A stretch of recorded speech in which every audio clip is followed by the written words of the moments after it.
Our next speaker is Dr. Harjit Singh Grewal from the Department of Classics and Religion at University of Calgary. As an adjunct faculty member at the Department of Classics and Religion, he has been helping to create a Sikh Studies Research Endowment in partnership with the Calgary Sikh community. Harjit focuses on Asian religions with a specialty in Sikhi. His research interests include critical religion philosophy and literary theory and deep pluralism. Harjit is currently working on 2 book projects. The first is based on his dissertation research about the Janam Sakhi literature and Sikh thought. It is called Janam Sakhi Literature and Sikh Epistemology, Narrative, Allegory, and Thought in the Sikh Tradition.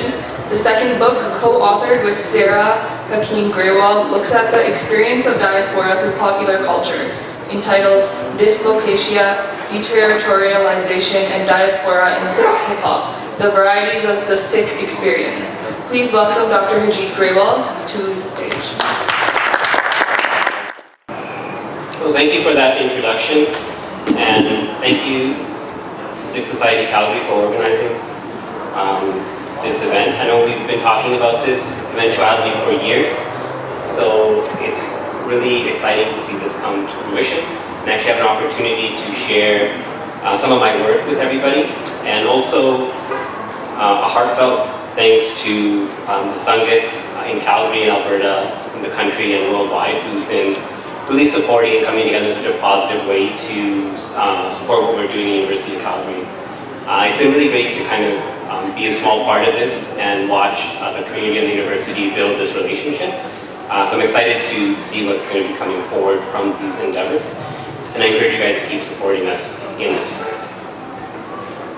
So I would be remiss if I did not begin this talk on the shaheedi gurpurab Guru Arjan Dev Ji, if I didn't recognize not just that Guru Arjan Sahib was the Sartaj of the Shaheeds, but there's a line of Shaheeds that's continuing today, and we're remembering all of those by remembering this great Guru and the martyrdom and the tradition of shaheedi that was started here, and also to recognize that on June 4th, it was not just the beginning of altercation in Darbar Sahib, but this was the several days in, and there was actually bombs being dropped on the Ramgarhia Bunga, and there was a lot of innocent people who not just were arrested but passed away.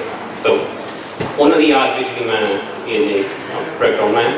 the Dr. Sher Singh, I just want to say in more light notes, if I was to evoke a rag or a ras for this paper, I would say that this also was in rag talang, in kind of failing and trying again and failing. So I appreciate you sharing what you know about the musical history, Gurmat Sangeet, and also playing that for us, kind of inspiring me to kind of do what I'm about to do. So my talk is about Shri Guru Arjan Sahib and advent of Sikh literature. Historians generally agree that during the 25-year tenure of Guru Arjan Sahib, that the Sikh community experienced unprecedented growth and engaged in several costly building projects. We've heard about all of these things, so I'm just going to keep that short. So the legacy and the things that Guru Arjan Sahib contributed have been acknowledged, and I appreciate everyone, all the presenters before me who kind of discussed those things.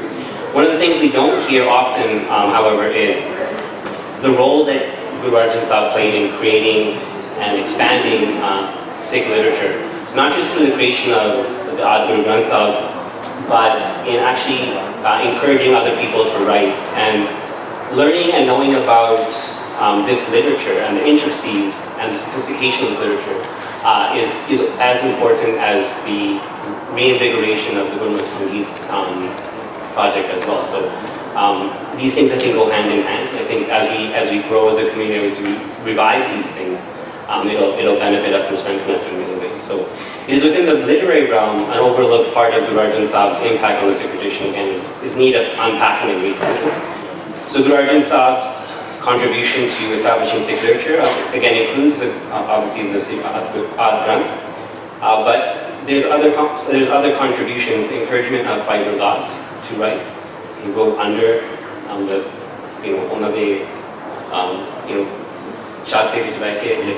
so we often don't think about the impact that would have had on Bhai Gurdas as he was writing. his own bars. Also, another important shift that's happening in the literary tradition at the time is changes in the Janamsakhi tradition. The Janamsakhi is something that I studied, and it's not often acknowledged in the literature that this is a time when there's rivalry in the tradition, and there's alternate literatures being written. So the Meherban tradition is writing Janamsakhis of their own, and they're very different than the ones that we have, the earlier manuscripts we have, going back into very shortly after Guru Nanak's passing away. So what's happening here then, I would argue, is an intricate net of allusions, references is made between the Guru Granth Sahib Ji, the Janamsakhis, and Bhai Gurdas' Vara. And we actually see this in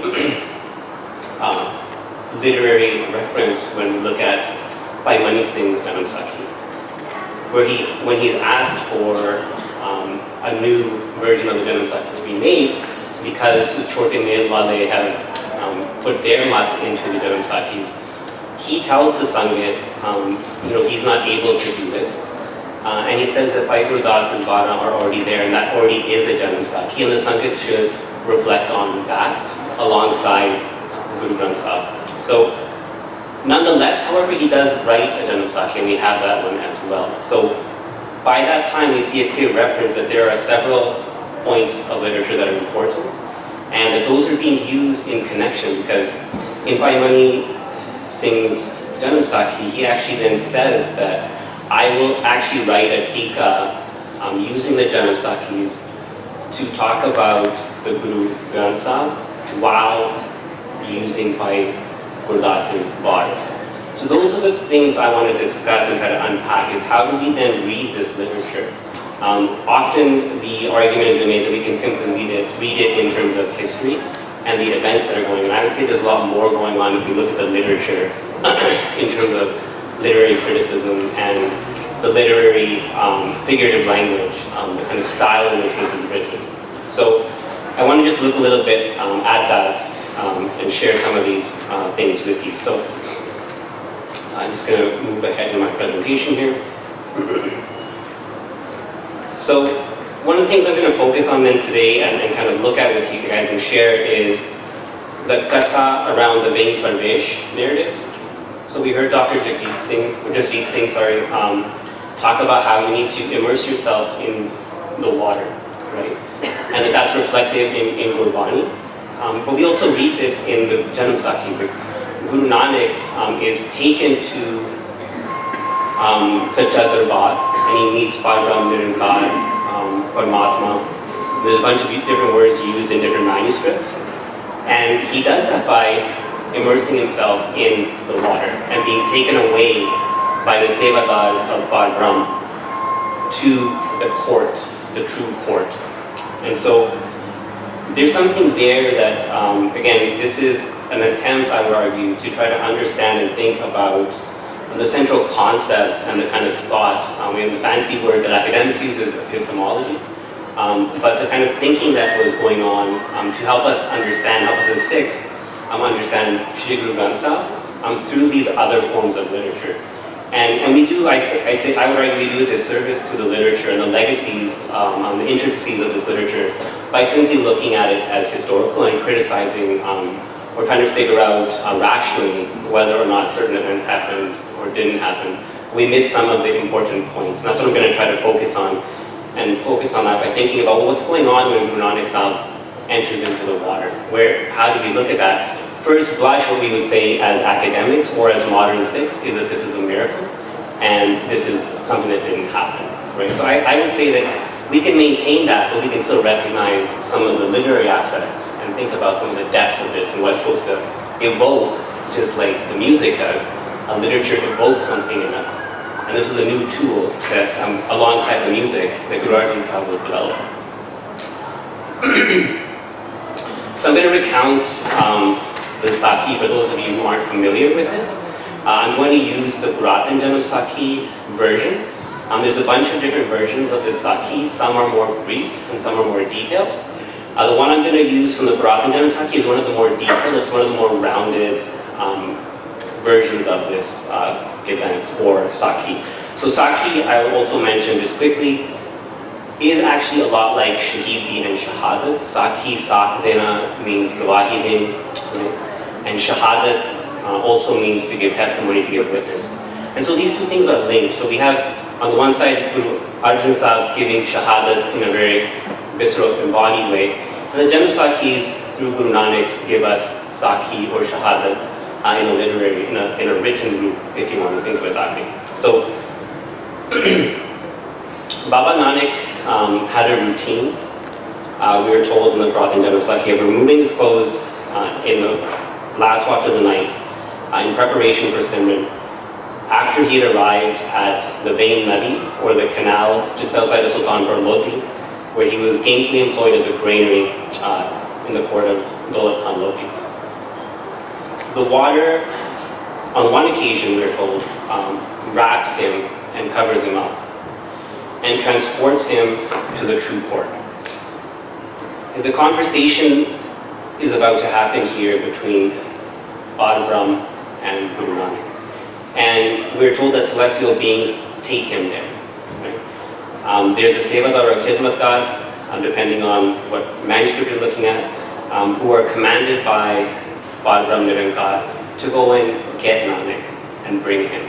So it's on the command of Bhadram that this happens. So there's an allegory here in the very movement entering into the water and the transposition of Guru Nanak, the movement by the water to the celestial court. By entering the water, doing Ishnan in his preparation for Simran, he is taken to this divine place. And this is after many, many years of these practices and getting learning from different people and things like that as well. So the Janam Sakhis cover some of that prior to this point. So one of the things here that's catalyzing this is Gurbani, right? And what I would argue is, rather than focusing on the events here solely on their own and trying to use rationalizing ways of evaluating whether or not events happened, we should look at this together with Gurbani and also the other literature like by Gurdas, just as Bhai Mani Singh did when he rewrote the Janam Sakhi request of the Sangha. So the title of Vain Pravesh actually isn't in any manuscript. It's something that Bhai Veer Singh in the 1920s, in the second edition of his Brat and Janam Sakhi, gives to the Sakhis upon the suggestion of certain people in the Sangha. So there's a modern readership being developed here, and they're looking for the Janam Sakhis to emulate Western books. And one of the things that was missing are titles. So what we know as the Vain Pravesh actually isn't, it's just a Sakhi and a number in the manuscripts. So it would say something like Sakhi number 52. So the meaning of this realm of life and the idea of Pravesh, which is the place or the realm of life, being moved to this celestial court, is consistent with what Bhai Gurdas describes in his bars, a threshold or gateway, and we see this in Gurbani as well, Dar, right? So in the Sakhi, Nanak goes to this place, and he's moved by the practices he's engaged to the Dar, and then he enters again at the command. The Dar, I would argue, is actually the water. And so again, the presence of water in our architecture, we read about the experience that Shri Guru Gobind Singh Ji has in Kalbustat, being submersed in the water as well. So there's a lot of motifs of water and the importance of water. Being around water when you're doing Simran is another example. So it's taken to the threshold, it's taken to the water, and entering into the water is then moved to this court. The court is called Sachi Dargah Parameshwar Ki, and the servants present Nanak to this entity. We don't hear the entity called anything at this point. So without identifying itself, Nanak is commanded to drink a cup of Amrit. As it is presented to Nanak, he is told, "This cup is of my name, not mine.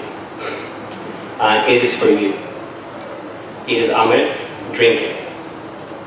Through it, you and I are one. Through it, I have granted you successful attainment. Go, recite my name, and have others recite it. Those who recite the names you give them will also be given the same attainment that I have granted you. Stay unaffected by the world. Abide in Nam, giving, cleanliness, service, and sin. So the word there for unaffected is nirlay. He tells Guru Nanak, "Be dunya vich sansar vich jao, te jadon wapas lauto, be nirlay raho, nirlay rehna, hukum hoya." So we can see here then the advocation of the very principles that we've already been talking about. Nam, Dan, Ishnan, Seva, Simran, seminal to the tradition itself. And there's an indication here, there's something being pointed at for the listeners of these Sakhis, right? The listeners would have been listening to Katha in a Sangit, in a Darbar, right?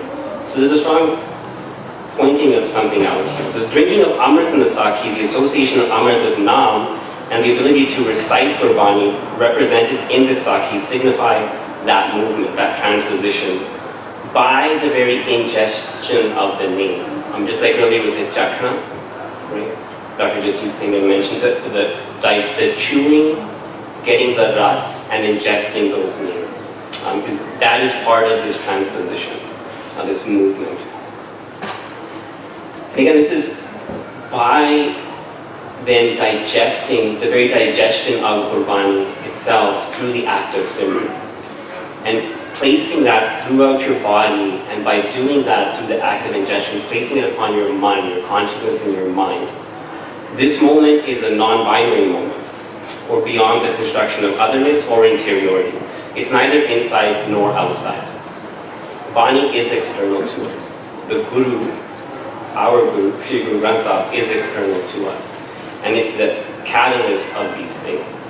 And so there's something really important there as well in the refusal of an interior-exterior binary in how this is happening. Something that we need to think about more if we're going to engage in feminist readings and push these interpretations. Sakhis like Vain Pravesh are not meant to depict a miracle per se then, but are meant to be read through the epistemology and the practices of Gursikhi. We can turn to the composition of the third Guru, for instance, in Rag Shri Rag, and I wish you could perform it for us, but maybe one day we can have that done. This connects to the drinking of Nam as Amrit and discusses this transposition, this movement that I'm trying to bring up. So I apologize, I won't translate it for the brevity of time, but I'll recite it as it is in the original. So Manmukh lok samjhaiye, kadon samjhaya jaye, Manmukh rala eana rale, paye kirtar firaye, devtat due raah hai, hukmi kar kamaye, Gurmukh apna man marya, Shabad kasvati laye, man hi naal chagda, man hi naal sat man hi manj samaye, man jo ichhe so lahe, sachai shabad subaye. Amrit naam sad punchiye, again about the ingestion. Amrit naam sad punchiye, Gurmukh kar kamaye, vin manya je hori, naal lujna, Jansi janam gwaye. Manmukhi manhat harya, Kood pusht kamaye, Gurprasadi man jine har seti livlaye. Nanak Gurmukh sach kamave, Manmukh ave jaye. This verse distinguishes between Manmukh and a Gurmukh as existentialities. That is to say, categories pertaining to human existence through the lens of experience, thought, and emotion. So again, some of the things we've already discussed, the kind of entirety of these things are being engaged. A Gurmukh is engaged in the battle over the mind. The Gurmukh is defined as someone who thrashes their self-conscious to bring it under control. I take the term man marana, used here to mean exerting control over apna man, or weeding out the selfness from the mind. Those who desire to rid themselves of apna man will experience the meaning of the truth. Sache Shabd Subhai. They repeatedly drink Amrit of Naam. They are tested by their actions, which should be consistent with truthful living. Life is experienced differently by a Manmukh because they do not see the struggle over things as something that is a product of the mind. Rather, they exist uncritically in the binary folds of the world and are actually engaged in this rational type of evaluation almost consistently throughout the day for all of these of their lives. So Manmukh and Gurmukh are distinguished here by the forms of mental activity they engage in. A shift in consciousness is experienced in the Sakhi by ingesting of Amrit Naam, symbolic of the recitation practices involving Gurbani, and the transposition of Gurbani within the mind. So looking at Bhai Gurdas, in addition to this then, and thinking about the narratives that I just talked about with the Sakhi, I would argue that the meaning is enhanced even further. We can get more about the meaning here, what's going on in that Sakhi. In the 23rd Pauri of the first Bar, we read, many of you will know this, Suni Pukar Tatar Prab, Guru Nanak Jagmaya Pathaya, Charan Toye Rahras Kar, Charnamrit Sikham Pilaya, Par Brahm Puran Brahm, Kaljug Andar Ek Dikhaya, Chare Pair Taran Ke, Char Varan Ek Varan Karaya, Rana Rang Barabari, Pari Bhavna, Jagavartaya. Ulta Kher Piramda, पैराओं पर शीस निभाया कलजुग बाबे तारिया सतनाम पढ़ मंत्र सुनाया कल तारन गुरु नानक आया. So the Pauri here again I think connects to the meaning of the Sakhi we were discussing and actually is reflective of what we were talking about in terms of how Bhai Gurdas actually is writing the first Janam Sakhi. Baba Nanak is shown as having taught oneness by revealing the singular presence of Bar Brahm, Puran Brahm, removing caste division, and disregarding distinctions between ruler and ruled. To do this, Guru Nanak read, studied, and made the true names heard in Kali Yuga. Indeed, the opening hemstitch and the early stanza alludes to the Datar or the giver, responding to humanity's division and suffering by sending Nanak the light, the Guru, the one who dispels ignorance through light. The sense of oneness then arrives in the form of these true names, which show the illusory veil of difference, the binary kind of living that we're often engaged in, the ways of differentiating between others, such as the four buttons. And rather than doing that, by looking at the feet of Dharam, by using the entirety of those four things as a single entity. The potential reference here is to the Purusha hymn, for those of you who are familiar from the Rig Veda. The idea of becoming one is the idea of dividing things. The beginning of caste in the Rig Veda is Ulta, is reverted to talk about one, and bringing those four things back together. The singularity erases hierarchical and structural differences between ruler and ruled, and the ability to disseminate goods and to engage in interpersonal relationships is altered through these acts. By making the true names available, Baba Nanak removes the darkness of difference, and in the presence of the Creator, the Mool Mantra was given for recitation. So we go back to the Sakhi, and that's actually what we read. After he's taken in the Amrit, and he's commanded to recite the Mool Mantra, and the entire Japji Sahib is given there. Given to Nanak to recite because he's ingested these things. And I think that is also important, that this is not Nanak, this is Bar Brahm who gave the ability to Nanak to do these things. The idea of Gurbani then as Guru, or a language of light, transposes itself upon the body of the practitioners as is expressed in the 24th Pauri of Bhai Gurdas, where he states, Pehla Babe Paya Bakshadar, Pichode Phir Kaal Kamai, Ret Ak Ahar Kar, Roda Ki Gur Ki Avichai, Bari Kari Tapasya, Vade Pag Har Seo Bana Ai, Babe Paida Sach Khand, None the Naam Garibi Pai. Baba Dekhe Tyan Tar, Jalti Sab Prithvi, Dis Ai, Baaj Gur Gubar Hai Karti, Suni Lukai. Babe Pek Banaya, Udasi Ki Reet Chalai, Jadya Sodan Tartalukau. So again, if you go back to this moment in the Sakhi, this is where Guru Nanak will depart on the udasis, and the rabab will be made, and they will go and partake in the udasis. So this layering of the literature and being able to read it in this way is important in figuring out, again, these meanings. So reading between the two hem stitches here, the Vain Parvesh, and drawing upon the Shri Guru Granth Sahib's epistemology and key compositions, we can go further here and look at Japji Sahib and other things as well. The last lines of the hem stitch, Baba Paida Sachkhand, Noned Naam Garibi Pai, gives us a place name for where Baba Nanak went, that realm of truth. So Sachkhand is so that's mentioned by Guru Das. It's not mentioned in the Sakhi. So if you read them together, you get more information. And you can build back, again, what the ideas, the conceptuality here is, and how they're being used and altered through different literary lenses for different purposes by the authors who are creating these, the literatures of the early Sikh tradition. The mechanism through which he arrives there, None the Naam, the treasures of Naam. And again, we read that he's drinking, given Naam to drink. And here, None the Naam is what takes him to that place. Shri Guru Granth Sahib contains much of this terminology in several places, but one particular poignant and apropos expression is found following two shlokas that speak to the need to build wealth through acquiring Naam.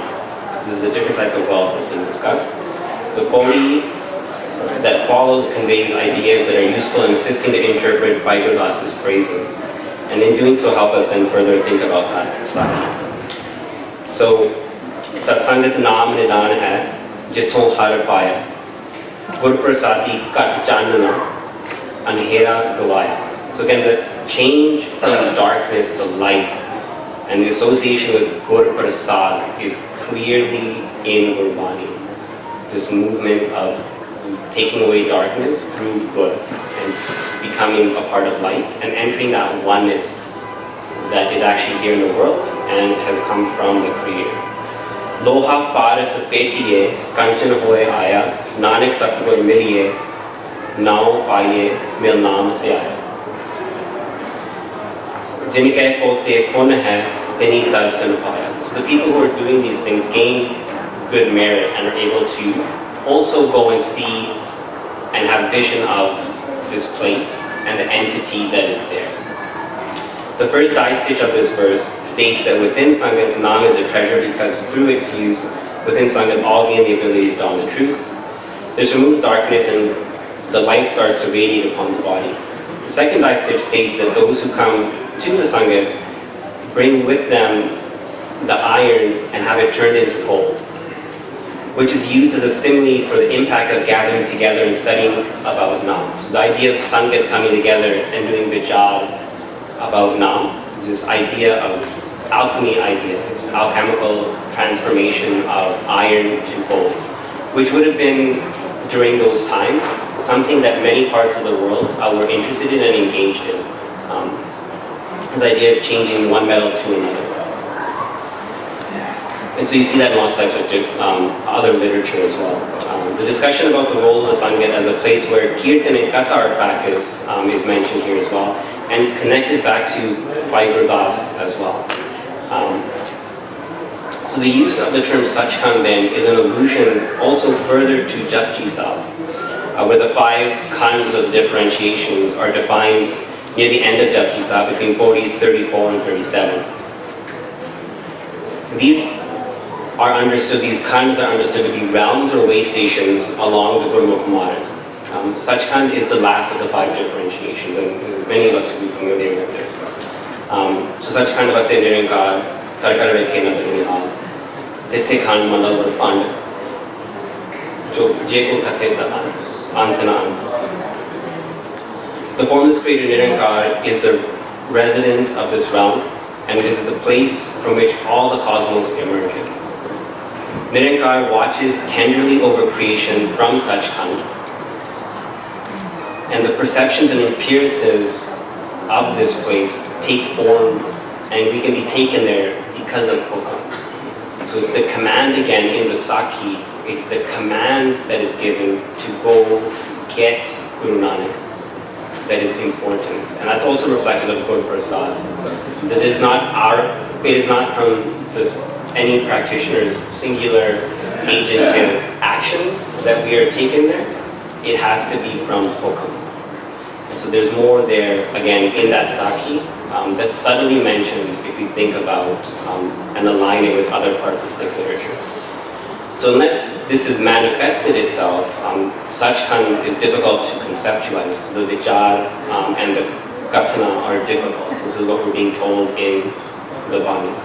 The lines here also suggest that appearance of Sachkhand is given or bestowed by Nirankar, and Bhai Gurdas describes this moment as being wrapped within Sachkhand. And again, that goes back, that wrapping is similar to the motion of the water enveloping us as we dip into Duvishna, as again Dr. Daljeet Singh mentioned. So I'm going to conclude there for the interest of time. And I know everyone's been really patient, so I thank you all for listening to myself, but also all the other esteemed guests who come before me. And I just want to, again, restate that there's a lot more that's interesting in these Sakhis as we continue to unpack them. And we learn ways to, again, read and interpret, reinvigorate the importance of these texts and how they can sustain not just our practices, but as we've been hearing from many other guests, the kind of pluralistic, humanistic ethos that we imbibe every day anyways. We can get more strength the more familiar we are with Gurmat Sangeet, but also with the rest of our literature. So we have, in many ways, then Guru Arjan Sahib to thank for this, and I'll conclude with that. Dr. Michael Hawley, who holds a PhD in Religious Studies from the University of Calgary. His research area is Sikh diaspora in Alberta and has spearheaded the Alberta Sikh History Project, a multi-year research program to document, curate, and exhibit Sikh history in Alberta in print, public, and digital media. Dr. Halley is also Adjunct Associate Professor, Department of Classics and Religion at the University of Calgary since 2012, and Associate Professor and Coordinator at the Department of Humanities at Mount Royal University since 2008. I would now like to welcome Dr. Michael Halley to the stage.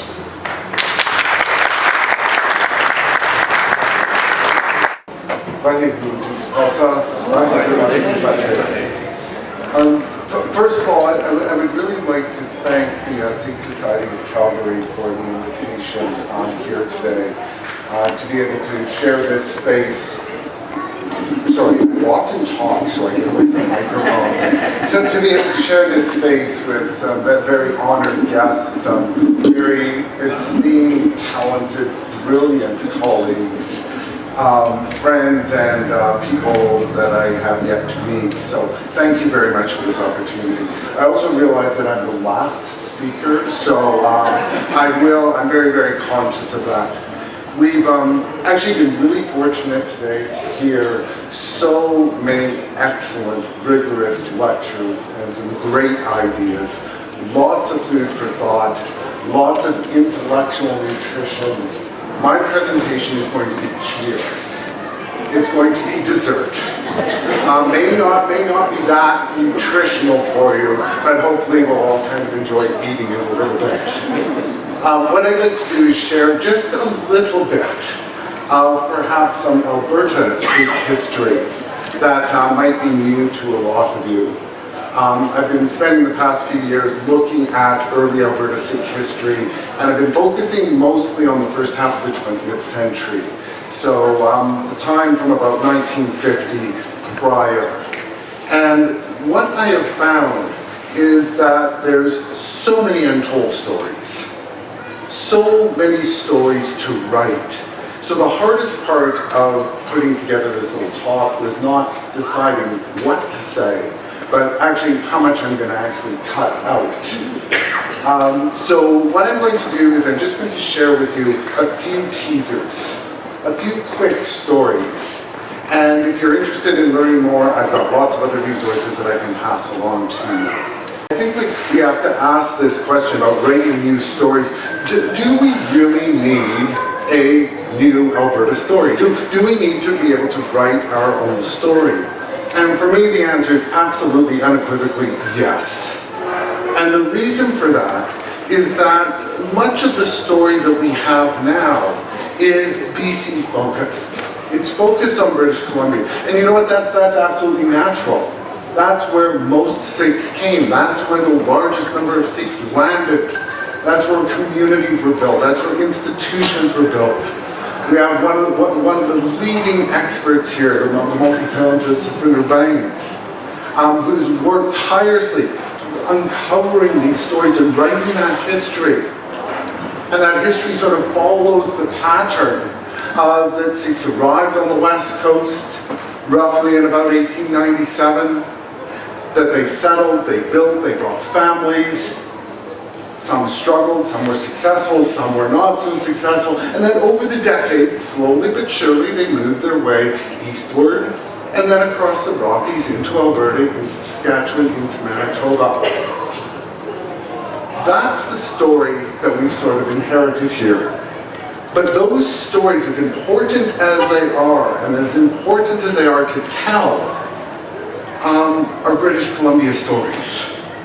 The Alberta context is very, very different in some really important ways. Despite the fact that we're also in Canada, Alberta has a different social context, different religious and political context. The political dynamics in Alberta were different than the ones in British Columbia.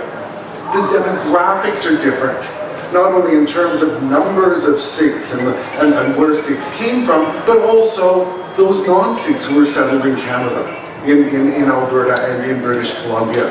So there's a lot of difference, and there's lots of good reason to start looking and trying to write a new story here. So what is Alberta's history? What is Alberta's story? What does our story start to look like? Well, unfortunately, our stories have yet to be written.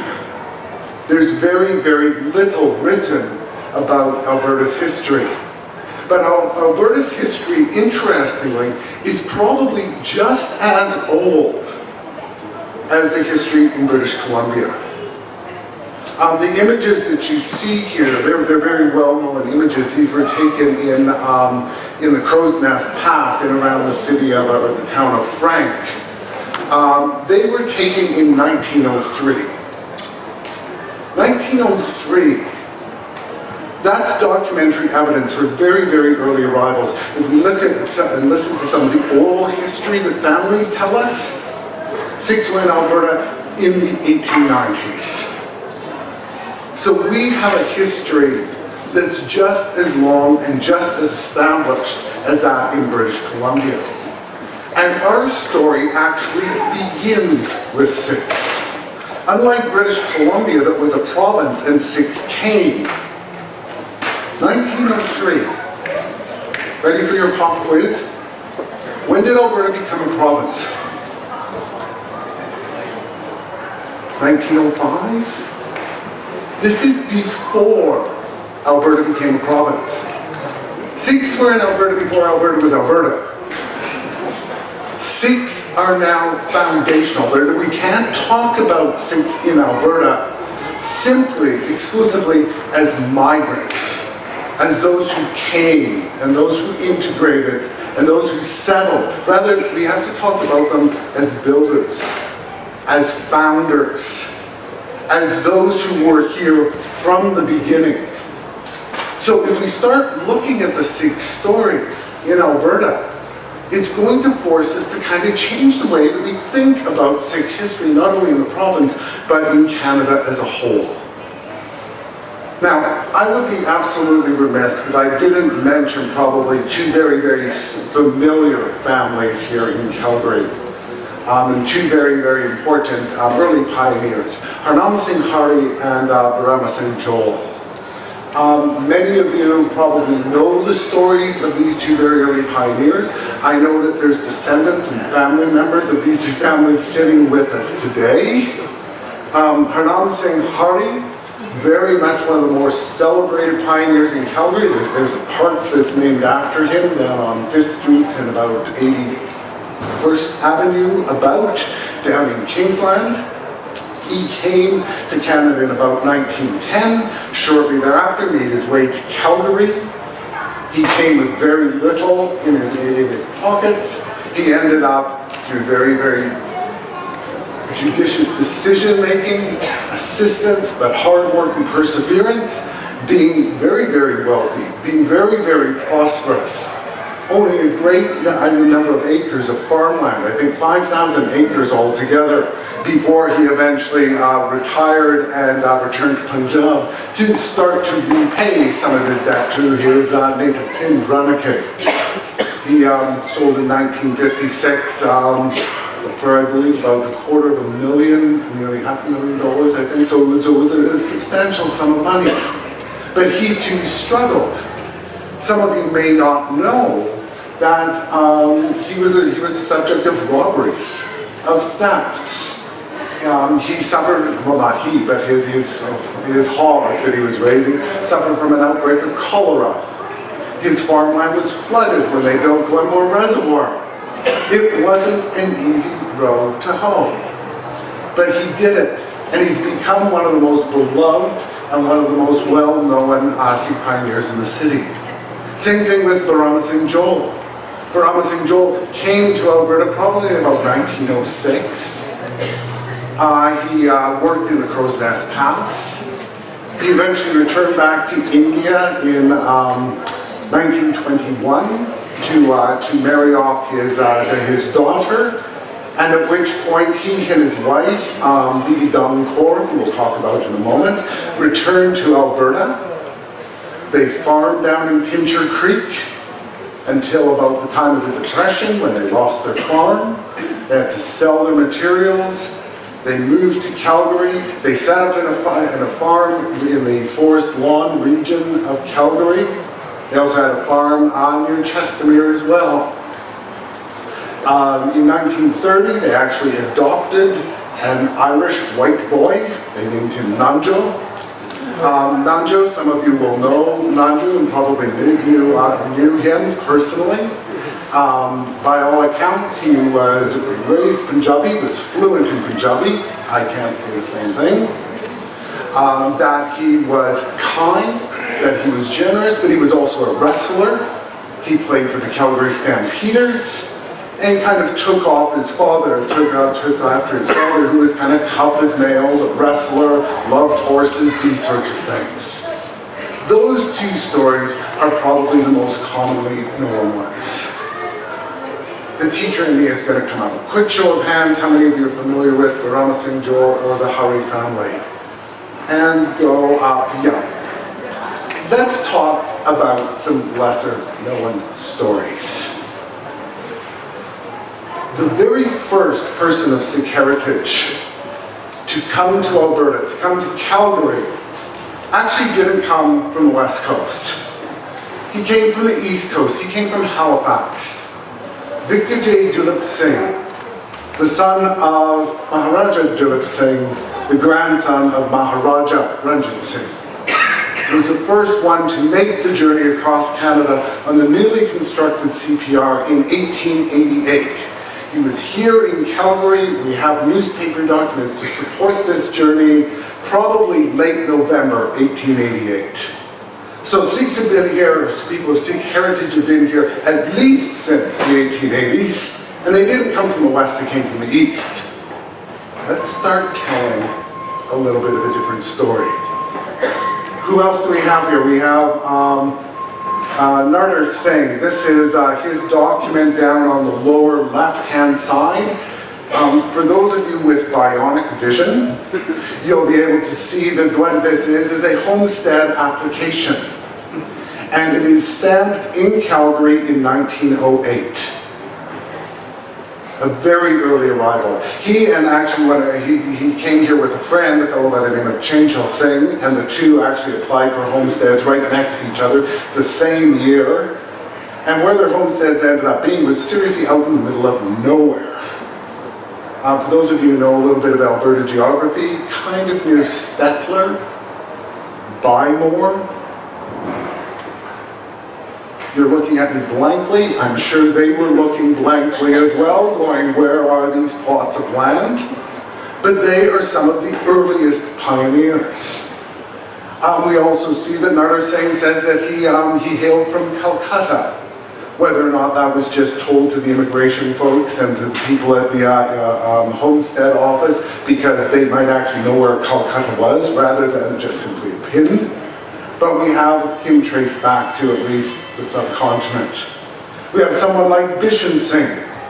Bishan Singh lived and he worked in the Crow's Nest Pass in Blairmore. His picture is right up top. He's actually, the inset of him is there. You can see him, he's second from the left on top of the pile of lumber. But look at the way he's dressed. And the fact that he's sitting on top of the lumber, he's not down on the ground with some of the other laborers. He's in a suit and he's in a tie. He probably held a position of authority. He probably had worked his way up at the mill. He probably had money.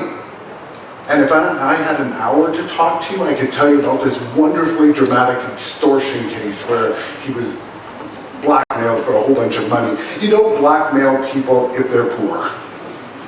So he probably did very, very well for himself. And there's numerous newspaper articles about him, and the newspaper editors call him Bish. Bish came in from Verney. Bish is wondering why they don't set up a barber shop at the mill. So there's familiarity, there's endearment there. He's one of the unsung sort of founders in Alberta. Seva Singh spent about the 1920s in Medicine Hat. He didn't farm, he didn't work in the railway, he worked at Medalta Potteries. Right, so we're getting a richer diversity here in the stories. I actually was fortunate enough to track down an old pay stub to Seva Singh, dated from about 1931. This is really the only evidence that we have of him. There's a couple of newspaper articles about him, but we don't have an image. We don't have a picture. There's a project in British Columbia called the Nameless Collective, where they're just working with images. They've got all these pictures of Sikhs, but they don't know names. In Alberta, we've got the opposite problem. We've got the Faceless Collective. We've got lots and lots of names in newspaper articles, but very, very few images. Some of the images, though, that we do have a few. Not many, but a few. Many of you probably have not heard of Ram Singh. Ram Singh was one of the earliest and longest living residents in Calgary. He migrated to Calgary in 1915, and he passed away here in 1945. He was from Jalandhar. He was married twice. In each time he actually married into the black community. So there's a whole history here that has yet to be told. He would have been friends with Ojagir Singh Hari and the Hari family. And we know that from other legal documents that were also co-signed by the Hari family. We have someone like Ishar Singh Bains. Ishar Singh Bains, probably more well known in British Columbia for being the first Sikh to have a pilot's license, a private pilot's license in Canada.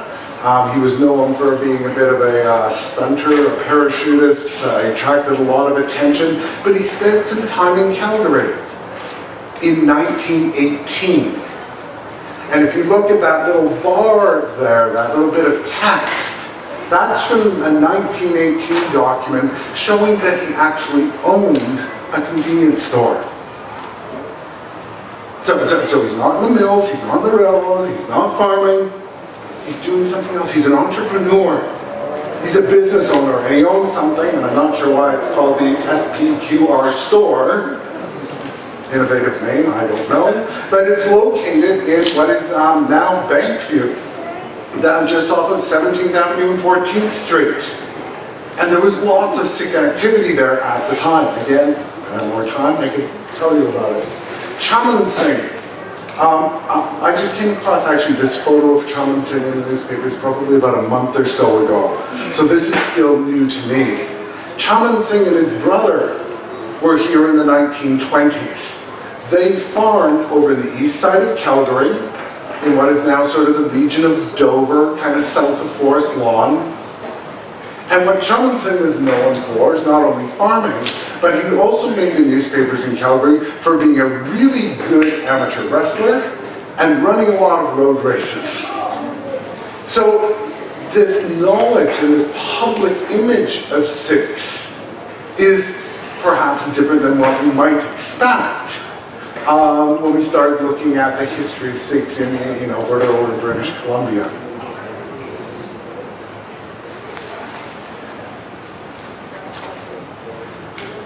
One of the groups that always gets left out of history, at least historically, are the Kaurs, the women. The first 4 Kaurs who came to Alberta, Dan Kaur, Man Kaur, Sujang Kaur, and Kim Kaur. Dan Kaur was married to Ram Singh Joel. We found her landing document here. It's 1921, and I'm going to step away from the microphone briefly to show you something that actually doesn't exist, which is her signature.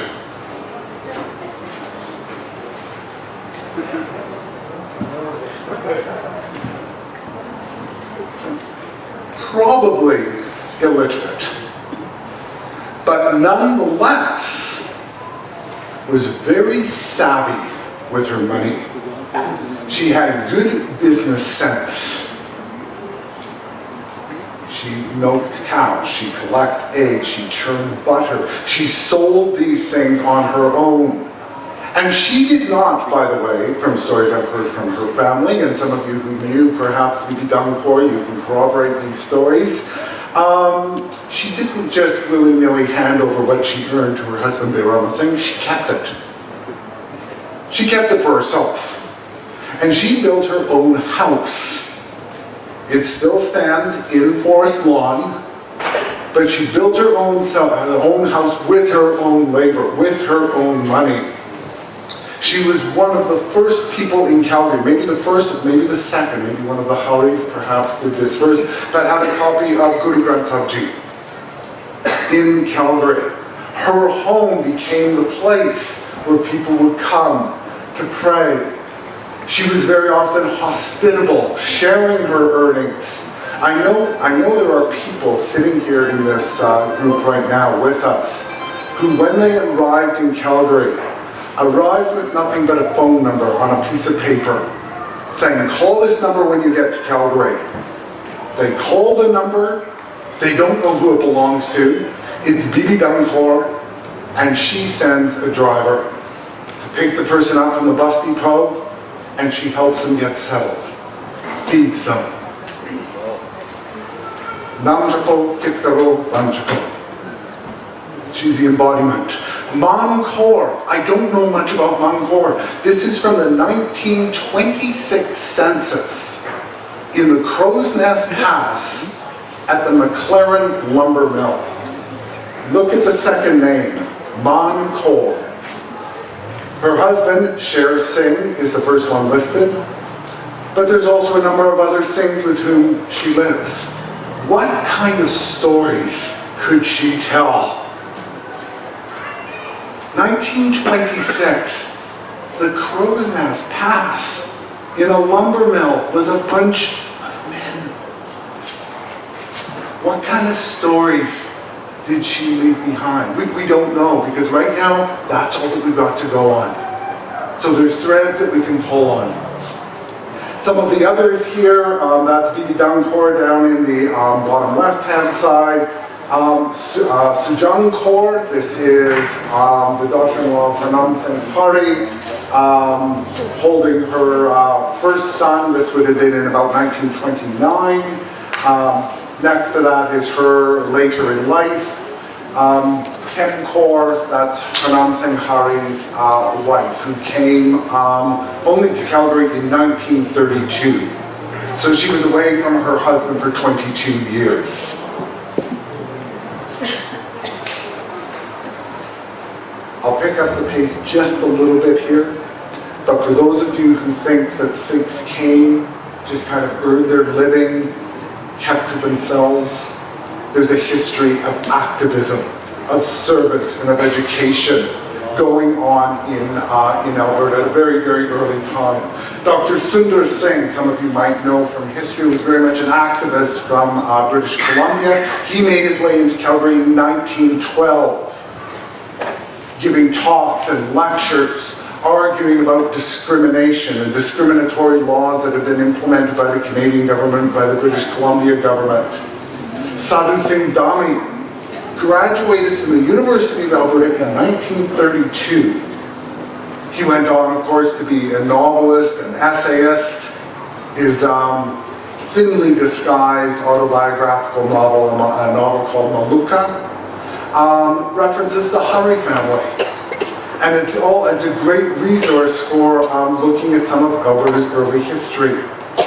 Darshan Singh Sangha, many of you might know, also is Darshan Singh Canadian, activist, labor organizer, mostly spent his time in British Columbia, but also spent a little bit of time in about 1938 in Alberta, giving lectures, giving talks, but he also worked at a lumber mill, and he worked with a fellow by the name of Harjot Singh, and also a fellow, some of you might know, a person by the name of Sohan Singh Buller. And Sohan Singh Buller, of course, for those of you who have ever been to Mill Woods in Edmonton, will know that there's a park named after Sohan Singh Buller. The three worked together. Darshan Singh Sangha, very much an activist, very much an educator. Harjot Singh Grewal graduated from the University of Alberta in 1938 with one of the highest degrees that the university offered at that time, a master's in agricultural science.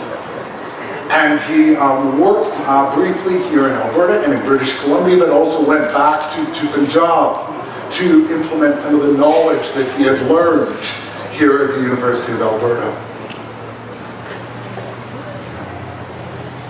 In a somewhat desperate attempt to try to tie this in with Guru Arjan, at the invitation of Guru Arjan, Nehemiah laid the foundation stone for the Harmandir Sahib.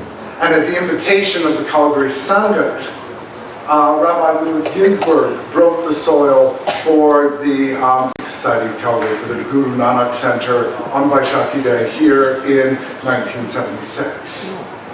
And these values that exemplify that sort of sharing, that interreligious faith, things about equality, self-sacrificing service, oneness, that is really what has animated and inspired the lives of early Alberta pioneers. And so, guided by these truths, Sikhs have been, and they continue to be, absolutely foundational, absolutely inextricable, and absolutely inspirational parts of Alberta histories. And their stories, we need to start telling them. I just want to end here, because I realize I'm just a little bit over time, but I will end here. I do want to say a public thank you to three of my absolutely brilliant and hard-working research assistants. Harnam Singh, who is in Edmonton, who has been doing some remarkable work helping to write the biographies of many early Sikhs. Kali Her, who is here in Calgary, who is currently at the University of Calgary, as well as Jasmine Singh, who is also a master's student at the University of Calgary. They have been working tirelessly, going through primary documents with me, and trying to tell Sikh history actually for the first time. I'd also like to thank those at Dashmesh Culture Center for helping to support this project, certainly over the years. And if any of you have stories, if any of you have family who arrived early in the 60s and 70s, please, please, please get in touch. Vaheguru Ji Ka Khalsa, Vaheguru Ji Ki Fateh.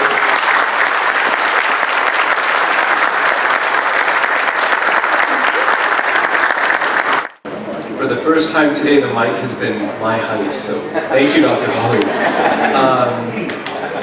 It was an absolute pleasure, Dr. Hawley, to have you here today. I think it's so very important that we tell new narratives about Sikhs as pioneers rather than immigrants, and that's something that really, I think, stuck with all of us. So thank you so much for your remarks. I'd like to thank everybody, all the speakers from the University of Calgary, Richard Sigurdson, and Mika Cassis. And I learned so much from you that you don't have to be older to teach.